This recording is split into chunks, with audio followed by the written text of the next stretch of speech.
के दिन मेरे शंकर भगवान के दरवाजे पर जाकर, मेरे शिव भगवान के दरवाजे पर जाकर दीपदान जरूर करो, दीप जरूर लगाओ। इस महीने में 5 दीप घी के अवश्य जलाओ। 5 दीप बाबा के लेकर जरूर मैं दीप दान करूं कुबेर भंडारी के दरवाजे पर, तो मेरी जिंदगी का भी भंडार। दुर्गा 1 लोटा जल षडानन कार्तिकेय का स्मरण कर कर जब हम चढ़ाते हैं तो उसका फल हमको मिलता, उसका फल प्राप्त हो, उसका फल हमें मिलता है। छठ के दिन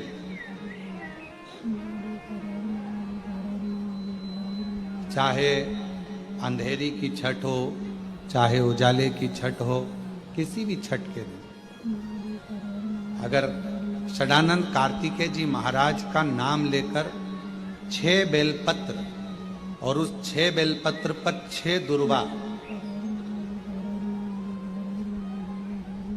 6 पुष्प, 6 अक्षत के दाने रखकर षडानंद कार्तिकेय बाबा के स्मरण कर कर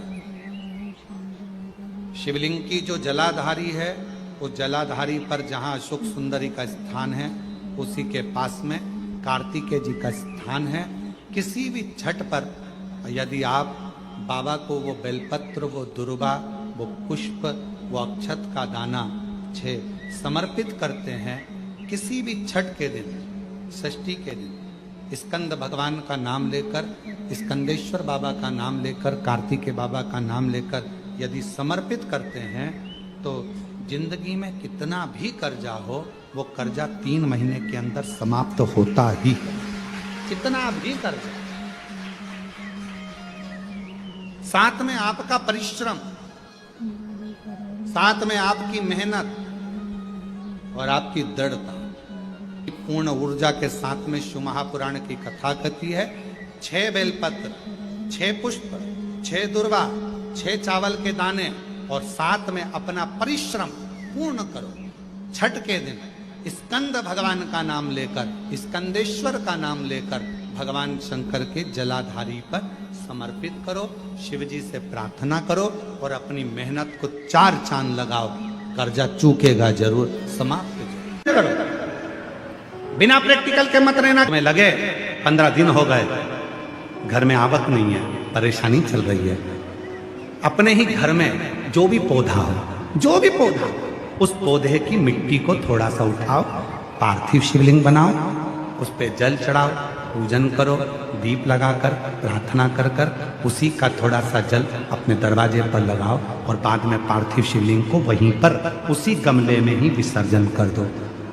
15 दिन तक लगातार प्रदोष काल में कर कर देखिए, मेरा शिव ऐसी करुणा करेगा, 15 दिन के अंदर ही आपको खुशियां मालूम पड़ेंगी। अधिक मास में क्या दान करते हैं? मास में किस चीज का दान किया जाता है? मालपुए का दान करते हैं। अरे बोलो तो जम के, कितने मालपुए करते हैं? 33 मालपुओं का दान होता है। 30 मालपुए तो 30 दिन के हो गए, और 3 जो मालपुए होते हैं उसके ऊपर जो 33वें 3 मालपुए जो होते हैं, वो एक मालपुआ, 33 मालपुए में से 30 मालपुए 30 दिन के, और 31वां नंबर का जो मालपुआ होता है वो हमने अगर हमारी बेटी के घर का कोई अन्न पाया हो, हमने अगर अपनी बेटी के घर का कोई भाग ग्रहण कर लिया हो, हमने अपने अगर बेटी के, बहन बेटी के घर का कोई चीज खा ली हो, तो हमको दोष ना लगे। 32वें नंबर का जो मालपुआ होता है वो हमने अगर किसी संत, गुरु, ब्राह्मण, साधु, सन्यासी, तपस्वी, साधक, उपासक, किसी विप्रजन, किसी ब्राह्मण जन के घर का यदि हमने कुछ खा लिया हो तो उसका दोष न लगे। ये 32वें नंबर का मालपुआ होता। और 33वें नंबर का जो मालपुआ होता है, हमने किसी के घर का सूतक या सावड़ का खा लिया हो। सूतक सावड़ से मतलब है किसी के यहाँ कोई समाप्त हो गया, कोई शांत हो गया, आपको स्मरण में नहीं है, मालूम नहीं है, और आपने उसके घर का पानी पी लिया, उसके घर का भोजन ग्रहण कर लिया, या उसके घर का कुछ खा लिया।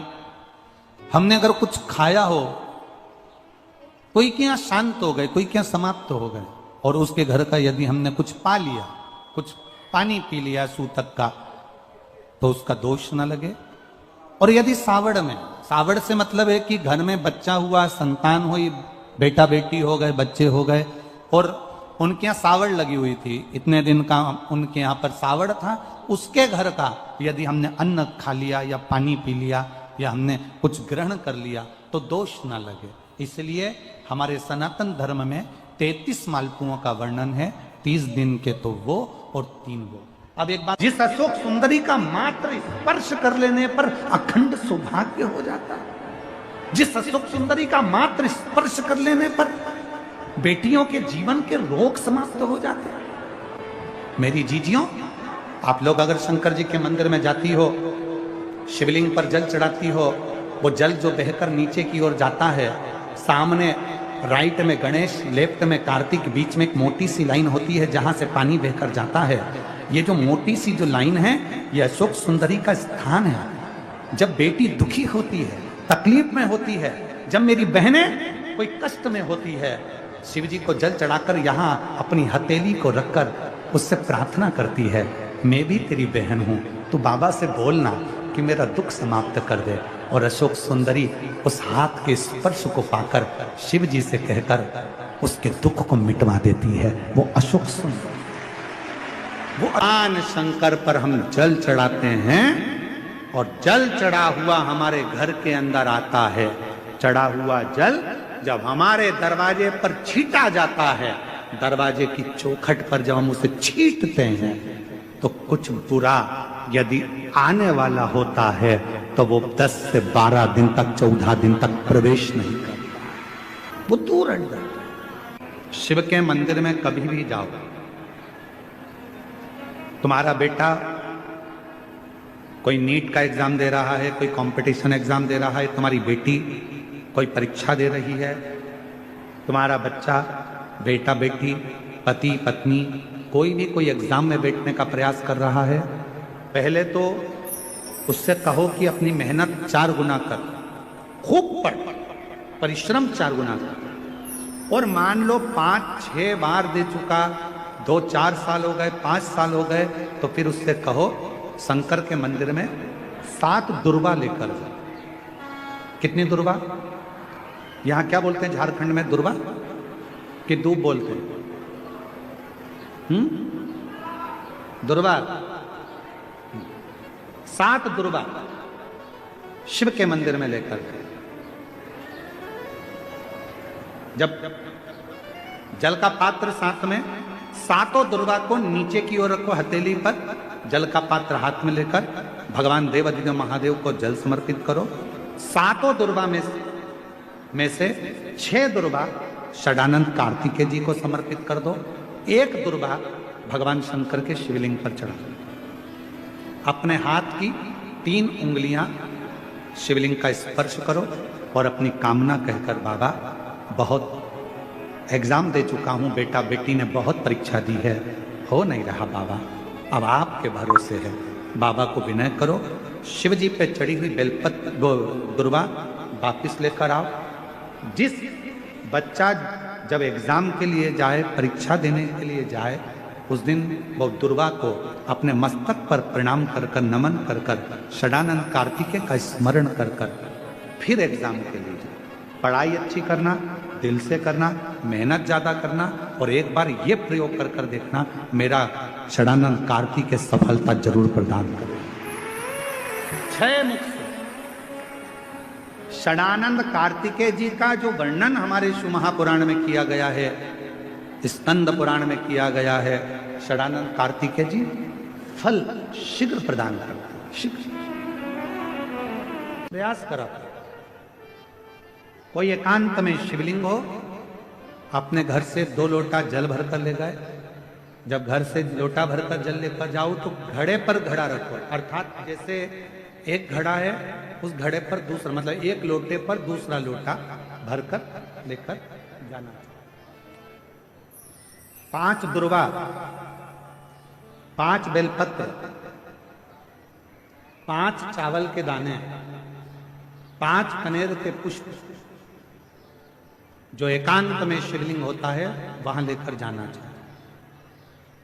पहले बाबा को जो तुमने 2 कलश जल लिया है, उस 2 कलश को, 2 लोटे को एक के ऊपर एक रखकर, अपना हाथ रखकर बाबा को अपने मन की कामना कर कर कि बाबा मेरे ये गर्भाशय में, मेरी बच्चादानी में या मेरे शरीर में गांठ पड़ गई है, बाबा इसको समाप्त कर दो। विनय कर कर, निवेदन कर कर कुंदकेश्वर महादेव का नाम लेकर एकांतेश्वर महादेव पर दोनों जल की धार एक साथ चढ़ा, और बाद में जो दुर्वा लेकर गए हो 5 वो शिव जी को समर्पित करें, बेलपत्र भगवान शंकर को समर्पित करें, कनेर के पुष्प शिव जी को समर्पित करें। मन की कामना कर कर कनेर के पुष्प को शिवलिंग पे से उठाकर मां जगतजननी जगदम्बा अंबा का जो स्थान है, ये शिवलिंग शंकर जी का स्थान, ये जो गोल जलाधारी होती है ये मां पार्वती जी का स्थान है। जो कनेर का पुष्प शिव जी के ऊपर चढ़ाया है उसको उठाकर 5 पुष्प को जगतजननी जगदम्बा के चारों तरफ रख दीजिए। दुर्वा को उतारकर अशोक सुंदरी वाली जगह पर रख दीजिए, और बेलपत्र को अपनी हथेली में रखकर शिव जी से प्रार्थना करो कि मेरे गर्भाशय में या मेरे शरीर में यहाँ गांठ है, बाबा इसे गला लो। विनती कर कर दुर्वा को उठा लो, चावल के दाने वहीं चढ़ा के रख दो शिवलिंग के ऊपर, और दुर्वा बेलपत्र लेकर घर आ जाओ। 5 दिन तक सुबह एक दुर्वा, शाम के समय बेलपत्र प्रदोष काल में चबा चबा कर खाना प्रारंभ करो। 5 दिन के बाद 15 दिन इंतजार कर कर वापिस जांच कराओ, धीरे धीरे गठान गलना प्रारंभ हो जाए। गांठ गलेगी, डॉक्टर का इलाज साथ में चलने दो, जांचें चलने दो, जो इलाज चल रहा है उसको चलने दो। पर अगर कहीं किसी नारी को गर्भाशय में, बच्चादानी में अगर कोई खराबी हो जाती है या गर्भाशय में हो जाती है या कहीं गांठ पड़ जाती है तो वो शिव की आराधना करे।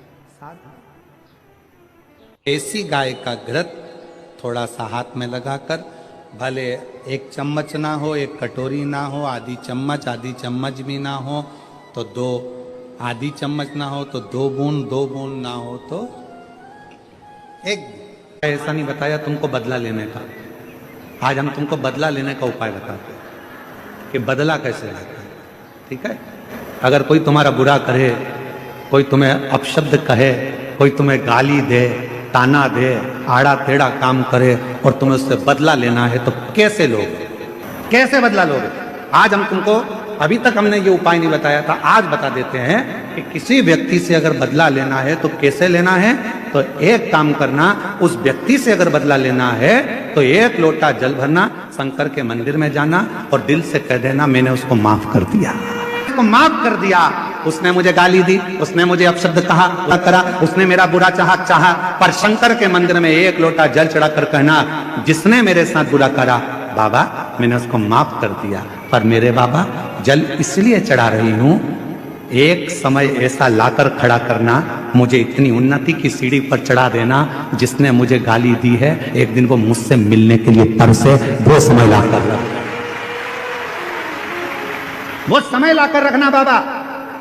मैंने उसको माफ कर दिया, मैंने अपने मन से निकाल दिया, मैंने उसको मन से हटा दिया कि कोई ने मुझे गाली दी थी, कोई ने मुझे अपशब्द कहा था। करें आपके जीवन में, यदि आपको ऐसा लगता है कि हमारे बहुत तप करने पर, भजन करने पर, व्रत करने पर, साधना करने पर, उपास करने पर भी हमें कहीं ना कहीं तकलीफ का सामना करना पड़ रहा है, तो निवेदन है 1 चावल का दाना शिव को चढ़ाने का, या 1 पुष्प की पंखड़ी,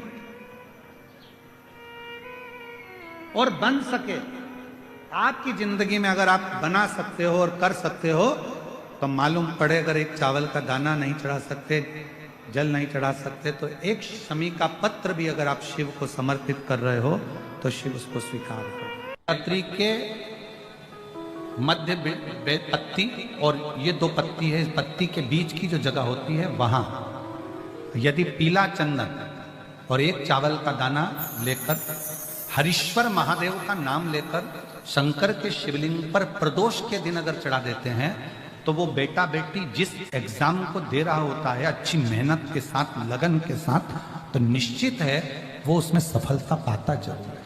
हरीश्वर महादेव। शरीर में हाथ में कंपन हो रहा है, पांव चलते नहीं बन रहा है, शरीर हाँप ज्यादा भरा रही है, खूब ज्यादा शरीर चल नहीं पाता, थोड़ी थोड़ी देर में हाँपड़ी भरा जाती है, हाँप भरा जाती है, या पीछे से रीढ़ की हड्डी दुखना प्रारंभ हो जाती है, तो उसके लिए सरसों के फूल 108। भगवान शंकर के मंदिर में घृष्णेश्वर महादेव का नाम लेकर 108 सरसों के फूल एक एक कर कर घृष्णेश्वर बाबा को समर्पित कर दो। उसी फूल को उठाकर नंदी जो मंदिर में है उसका पीठ का ऊपर का एक भाग होगा, नंदी के पीठ पर अग्र भाग ऊपर का होता है, उस भाग को वो 108 सरसों के फूल छुआ दो और उसको लेकर घर पर जाओ, उसको सूखने डाल दो। सूखने के बाद वो सरसों के फूल का थोड़ा थोड़ा सा भाग सुबह के समय पर खाली पेट जरा सा भाग रोज खाना प्रारंभ करो। 21 दिन तक 20 दिन तक अगर आपने रोज खाया, आपके हाथ का कंपन और जो चलने में आपको हाँप भरा रही है वो, और रीढ़ की जो हड्डी दुख रही है उसमें धीरे धीरे अंतर आना अपने आप प्रारंभ हो जाएगा। कृष्णेश्वर महादेव का स्मरण और निवेदन करूंगा, अगर जिंदगी में थोड़ी सी तकलीफ है, दुख है, कष्ट है, परेशानी है, 5 कमलगट्टे, 5 बेलपत्र तांबे के लोटे में जल भरकर रख लीजिए। सीधे हाथ पर उस कलश को रखो जिसमें 5 कमलगट्टे और 5 बेलपत्र रखिए। श्री शिवाय नमस्तुभ्यम इस मंत्र का 5 बार स्मरण कर कर आपको जो तकलीफ है उसको हृदय चित्त से धरकर मस्तक से कलश को लगाकर किसी एकांतेश्वर महादेव पर, किसी वृक्ष के नीचे विराजमान हो, ऐसे एकांतेश्वर महादेव पर अपनी कामना कर कर वो जल समर्पित कर दो। 1 बेलपत्र, 1 कमलगट्टा उठाकर अपने घर पर लेकर आ जाओ। जो तकलीफ बहुत ज्यादा हो रही है 5 दिन में आपको मालूम पड़ जाएगा, 5 दिन में अंतर आ जाएगा। बेलपत्री की मध्य पत्ती पर,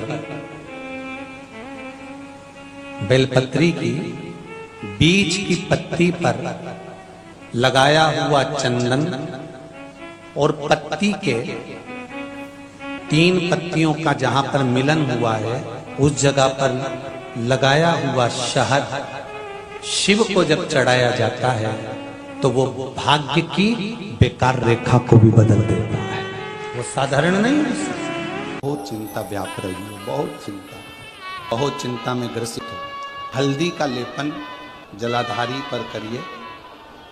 थोड़े दिन बाबा की जो जलाधारी है, इस जलाधारी पर हल्दी का थोड़ा सा लेपन करिए। और हल्दी का लेपन कर कर जिस पात्र से शिवजी को जल चढ़ाओगी उसी पात्र पर अपनी 3 उंगलियों का स्पर्श हल्दी का कर कर फिर बाबा को कुंदकेश्वर महादेव के नाम से जल चढ़ाना प्रारंभ करें। जो हल्दी का लेपन आपने जलाधारी पर करा है उसी जलाधारी की 1 उंगली कलश पर लगाकर लेकर आओ। घर के अंदर जब प्रवेश करो या व्यापार में प्रवेश करो तो जो कलश पर हल्दी लगाकर लाए हो वही दरवाजे के ऊपर थोड़ी सी मात्रा में कुंदकेश्वर महादेव के नाम से लगाना प्रारंभ कर दो। कैसी भी चिंता हो 7 से 8 दिन में वो चिंता समाप्त होगी ही हो, टेंशन खत्म होगा ही। कौन से महादेव का नाम लेना है? जम के बोलो, जरा आवाज आना चाहिए। कुंदकेश्वर महादेव। दुनिया का कितना भी दरिद्र व्यक्ति हो, चाहे दुनिया का कोई व्यक्ति ऐसा हो जिसका कभी व्यापार चलता ही नहीं हो, उसने 50 बार बदल के देख लिए, फैक्ट्री चली नहीं रही, जिस काम को करने के लिए जाते हैं वो काम टल जाता है, आज की जगह कल, कल की जगह परसों, परसों की जगह नरसों, काम होता ही नहीं। बेटा बेटी का संबंध करने जा रहे हैं पर हो ही नहीं रहा। कितना भी दरिद्र से दरिद्र व्यक्ति है, दीन से दीन व्यक्ति है, एक नियम वो अगर अपनी जिंदगी में बना ले, प्रदोष काल में, प्रदोष के समय पर बेलपत्री के वृक्ष के नीचे एक बार जाकर नमन करना और प्रदोष काल में शंकर भगवान के मंदिर में दिया लगाना। ये 2 चीजें अगर वो 3 महीना भी लगातार कर ले तो उसके जीवन में कभी कोई समस्या आ ही नहीं सकती, कोई दुख आ ही नहीं सकती। स्कंद षष्ठी है। स्कंद छठ होती है, षष्ठी होती है। ये पूरे वर्ष में केवल एक दिन स्कंद षष्ठी आती कि स्कंद भगवान के अगर केवल स्कंद पुराण को भी कोई जीव श्रवण कर लेता है तो मृत्यु जीते जी भी उसके लिए मार्ग प्रशस्त होकर एक बार वो भगवान का दर्शन भले वो किसी रूप में करे, पर मरने से पहले उसको ऐसा महसूस होता है कि मैं वैकुंठ का दर्शन कर कर आया हूं। ये उसको भान होता है स्कंद पुराण को मात्र श्रवण कर लेने से। मात्र श्रवण। स्कंद भगवान का पूजन करा, भगवान शंकर का शिवलिंग बनाया, शंकर भगवान के गणेश जी को और स्कंद देव को बिठाकर पूजन किया। इतना पूजन करा विश्वामित्र और सत्याव्रत ने, इतना पूजन करा, भगवान विष्णु ने कहा नया रास्ता बना दिया जाए। विश्वामित्र जी ने धर्म से स्कंद देव से कहकर एक मार्ग का निश्चय किया। उस मार्ग पर राजा सत्याव्रत चलकर जाने लगे। जब थोड़ी दूर पर राजा सत्याव्रत पहुंचते सी उसी समय पर इंद्र को जलन होने लगी कि जीते जी तो कोई आ ही नहीं सकता, तो मरा हुआ ये जीते जी कैसे आ गया। इतने में इंद्रदेव ने उसी समय राजा सत्याव्रत को ऊपर से नीचे धक्का मार दिया।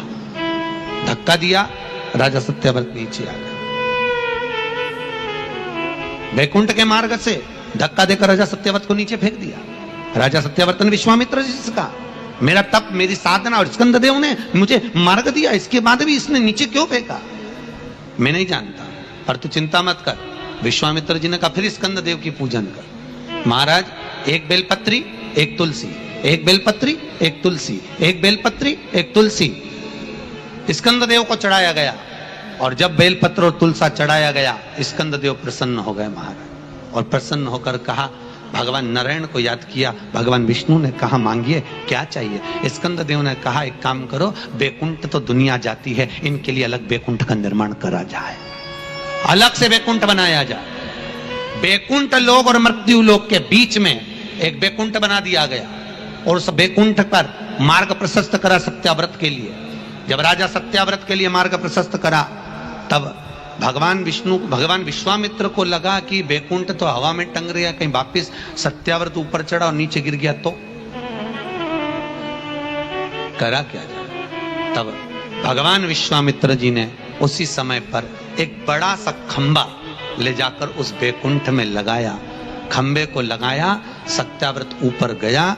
जाने के बाद जैसे सत्याव्रत ने प्रणाम करा, प्रणाम करते ही वैकुंठ का दर्शन करते ही एक अश्रु उस खंबे पर गिरा। उस खंबे पर गिरते ही वो अश्रु के खंबा स्पर्श होने से नारियल का वृक्ष प्रकट हो गया। भगवान उसी समय माता पार्वती ने कहा स्कंद देव भले लोग गणेश जी का पूजन करे, प्रथम गिनती में गिने, पर तू हर कलश के ऊपर तू ही विराजमान मिलेगा। और स्कंद देव उस नारियल के रूप में विराजमान हो गए महाराज। उसके लिए वैकुंठ का रास्ता दूसरा बना दिया जाएगा और वो जीते जी वैकुंठ जीते जी। आज स्कंद षष्ठी है, तो आज के ही दिन स्कंद षष्ठी के ही दिन